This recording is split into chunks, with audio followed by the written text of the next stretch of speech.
সেনাবাহিনীদেরকে নিয়ে বিস্ফোরক মন্তব্য করলেন নাসির উদ্দিন পাটোয়ারি। কি বলছেন তিনি, নিজের কানেই শুনুন। এই যে আমাদের আর্মি ভাইয়েরা,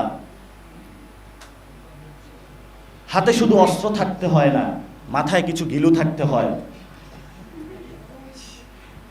না বুঝে সংবিধান, না বুঝে স্টেট, বিভিন্ন দেশ থেকে গিয়ে একটু ঘুরে ফিরে কিন্তু অস্ত্রের প্রদর্শনী থেকে কিছু অস্ত্র নিয়ে আসে, আর নিয়ে আইসা মাথায় গিলু না থাকার কারণে অস্ত্রটা চালায় জনগণের উপরে। কি অদ্ভুত একটা বাহিনী, কি অদ্ভুত গোয়েন্দা সংস্থা। আপনার মাথার মধ্যে যদি ন্যূনতম কমন সেন্স থাকতো, আপনি আয়নাঘর বানাইতে পারতেন না। ন্যূনতম কমন সেন্স থাকলে এই পরিস্থিতিতে আপনি একাকারের পায়তারা করতেন না। ন্যূনতম কমন সেন্স থাকলে আপনি 5 তারিখে রাজনৈতিক ব্যক্তিবৃন্দকে নিয়ে ওই ধরনের একটি সংকটের মুহূর্তে বাংলাদেশকে ঠেলে দিতে পারতেন না। আপনাদের হেলিকপ্টার দিয়ে শেখ হাসিনা পালিয়েছিল। আমরা ইতিমধ্যে রিপোর্ট পাবলিশ হয়েছে, যখন 5 তারিখে ভারতের বিভিন্ন জায়গায় স্বরাষ্ট্র পররাষ্ট্র ইন্টেন্স মুভমেন্ট সেখানে চলতেছিল, শেখ হাসিনা তাদের কাছে আবেদন জানিয়েছিল, আমার দাদা বাবুরা অনেক সার্ভ করেছি, আমার জন্য একটা হেলিকপ্টার পাঠাও।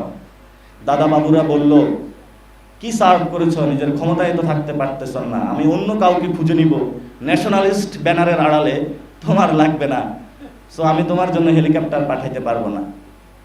কিন্তু এই যে তারিক সিদ্দিক থেকে শুরু করে যারা ছিল, পেটগুলো অনেক বড় বড় করছে খেয়ে, বলতেছে কিছু তো দায়বদ্ধতা দিতে হবে।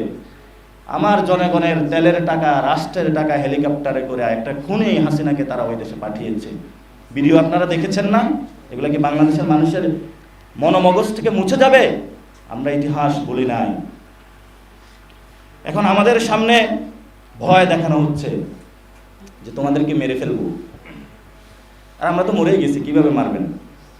এখন যদি মারেন তাহলে আপনিও মরে যাবেন, কারণ মৃত মানুষের কবরে ঢুইকা যদি মারতে যান আপনিও কবরে পড়ে যাবেন। এজন্য বলবো, অস্ত্র যেমন আছে আপনার কাছে, মাথায় কিছু সংবিধান, স্টেট, এই বিষয়গুলো নিয়ে নিজেদেরকে, এখনো সময় আছে, নিজেদের মধ্যে জাগরণ তৈরি করেন।